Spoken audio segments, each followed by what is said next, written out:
Deux personnages atypiques ont réalisé une traversée de l'Atlantique en trimaran. Le navigateur Guirec Soudé qui a fait un tour du monde en solitaire avec une poule et Inoxtag, le youtubeur le plus connu de France. Il s'est fait une célébrité avec les jeux vidéo puis en gravissant l'Everest. Les deux hommes partis de Bretagne il y a 2 semaines sont en train d'arriver au Marin. Muriel Tozia, vous êtes sur place avec Jean-Marc Kenenga. Quelle est l'ambiance ? Oui, bonsoir Cécile. L'ambiance, elle commence à monter, mais c'est vrai que la nuit est tombée, donc ça va être un peu la déception du côté des fan clubs. Ils vont arriver par là. Alors la nuit est tombée, donc je pense que maintenant vous ne voyez plus que les quelques lumières des mâts à l'entrée de la marina du Marin. Et je me tourne avec Jean-Marc, regardez la foule qui commence à être là, avec tous les fans qui sont là et qui disent bonjour et qui attendent bien sûr. C'est la communauté souvent du youtubeur, vous l'avez dit, de Inoxtag. Donc pour vous dresser un peu ce profil-là, Inoxtag, c'est un jeune youtubeur créateur de contenu. C'est l'un des plus connus de France. Il a 9 millions d'abonnés, mais il s'est fait surtout connaître il y a 1 an à peu près pour le plus large public. Lorsqu'il a gravi l'Everest, il n'était ni sportif, encore moins alpiniste. Il a dit un jour, je vais gravir l'Everest. Il s'est quand même préparé pendant 1 an et il l'a fait. Et là, c'est là que le grand public l'a connu, avec parfois aussi des critiques, puisque le but était soi-disant de parler de la surpopulation de l'Everest, de la surfréquentation, mais il en faisait aussi partie. Mais n'empêche qu'il l'a fait et aujourd'hui, il avait dit je ferai la traversée de l'Atlantique. L'autre personnage, il est tout aussi connu, mais c'est un navigateur, lui aussi, un peu plus âgé, 30 ans. Mais à 30 ans, il a déjà fait 2 tours du monde, le dernier Vendée Globe, il a fait une route du Rhum, il a fait la Transat Jacques Vabre, il était ici chez nous il y a 2 ans sur un monocoque avec Roland Jourdain.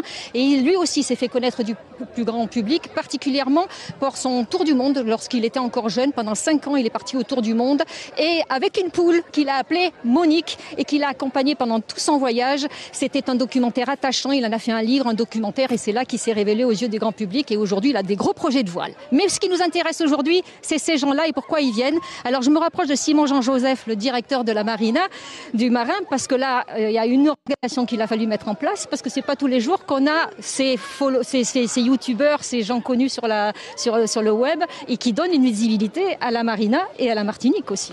Oui, effectivement, on est ravis de les accueillir ici. C'est sûr que nos infrastructures nous permettent de recevoir des bateaux de cette taille et avec des skippers aussi chevronnés qu'eux. C'est génial de voir que cette belle communauté est venue accompagner et accueillir ces messieurs qui sont pour moi des gens extrêmement inspirants. C'est vrai que ce sont des gens qui vivent leurs rêves, qui vont au bout de ce qu'ils ont envie de faire et je trouve ça génial. Et pour la Martinique, c'est une belle exposition pour le Marin bien évidemment et pour tous nos clients ici.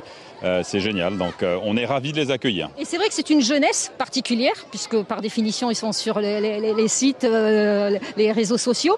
Ça permet peut-être d'attirer une autre clientèle aussi dans ce milieu-là ?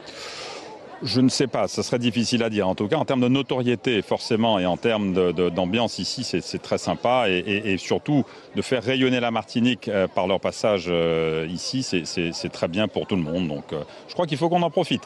Alors, en référence, par exemple, lorsque Inoxtag avait sorti son documentaire sur l'ascension de l'Everest, 44 millions de vues, c'est extrême, c'est énorme, à travers le monde, bien sûr. On espère presque tant sur la visibilité Martinique. Moi, je ne suis pas un opportuniste, mais en tout cas, j'ai beaucoup d'admiration pour eux. Je trouve que c'est magnifique ce qu'ils font. Ils nous font rêver. Regardez, ils ont une belle communauté qui est là, ici, et qui viennent les soutenir. Et moi, j'ai beaucoup d'admiration pour ce qu'ils sont en train de faire. Parce que faire l'Everest, ensuite traverser l'Atlantique et faire tout ce qu'ils sont en train de faire, chapeau les gars.